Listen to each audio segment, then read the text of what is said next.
An impressive Champions League display for Benfica against Bayern Munich in 2016 first alerted Pep Guardiola to the imposing attributes of Ederson Moraes. At the time, the then 22-year-old wasn't even the first choice for the Portuguese Giants, as he learned his trade behind his fellow countryman, Julio Cesar, but an injury to the veteran Brazilian afforded Ederson with an opportunity that he grabbed with both hands. The following season he stood tall and staked his place in world football, sometimes spectacular and occasionally impulsive, as he safeguarded a treble of trophies for the Águias. In all likelihood it was Guardiola's effusive praise for the young keeper following the Bayern game that resulted in him being linked to Manchester City when Joe Hart was so publicly cold-shouldered on Pep's arrival. Determining how serious the interest was back then leads only to speculation, but it's fair within that speculation to surmise that Claudio Bravo was ultimately chosen for his experience as much as his credentials, as during Guardiola's 8-year managerial career until last summer the average age of his goalkeepers tots up to 27.7 years of age.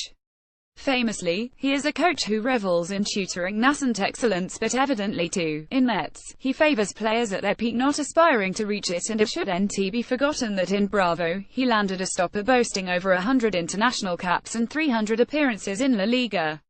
Perhaps it was viewed that comparatively Ederson simply wasn't ready, yet we all know how that decision ultimately panned out. Bravo's first and presumably last full season in the Premier League was a sitcom, and not even one of the better ones, shot through with nuance, edge, and postmodern irony. Instead, the laughs were broad with a slapstick, harking back to the days of Variety when tripping arse over face had them rolling in the aisles. To underpin his ambitious blueprint, Pep Guardiola had inadvertently signed Miranda with gloves on. It is redundant to linger any further on Bravo's shortcomings, because the ashes of his horrendous introduction to English football have been poured through enough, but suffice to say his inability to stop straightforward shots aimed in his general vicinity was not only a surprise, but had a devastating effect on the defensive setup ahead of him. His hapless porosity induced panic into a backline already prone to it, while, with a bitter irony, his much-heralded distribution was at times over-elaborate and unnecessarily risky. Throughout this protracted farce, meanwhile, those who railed against the loaning out of Hart made their voices heard several times over, feeling entirely vindicated in their initial misgivings. They're quiet now, silenced into nods of appreciation for a quite exceptionally talented young keeper who arrived with the same pressure that burdened Bravo, yet who has stared it down with steady self-assuredness.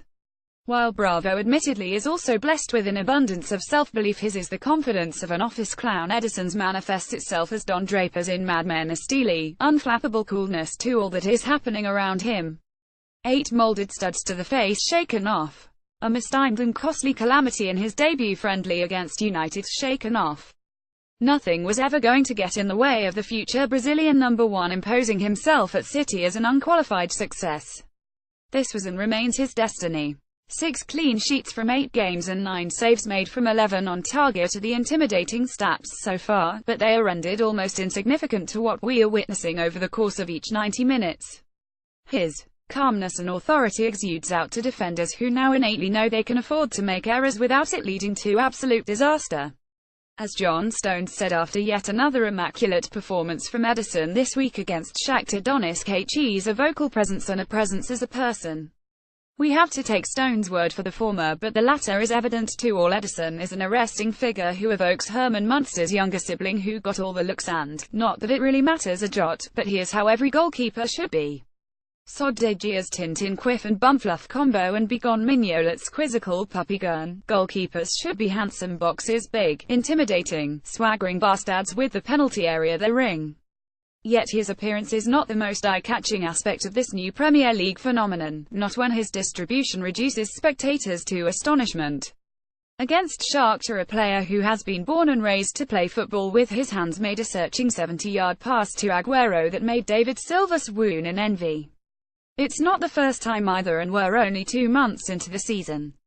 Indeed, in the same match Ederson threw a launched missile setting Sane free that resulted in a penalty a mere few seconds later.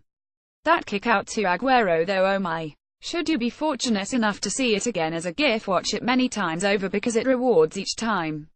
First, there is the razor-sharp awareness to consider, then the absolute absence of doubt in execution. As for the kick itself, a purposely flat volley, what prompts the most appreciation is the factoring in of the bouncers required to reach its target using them.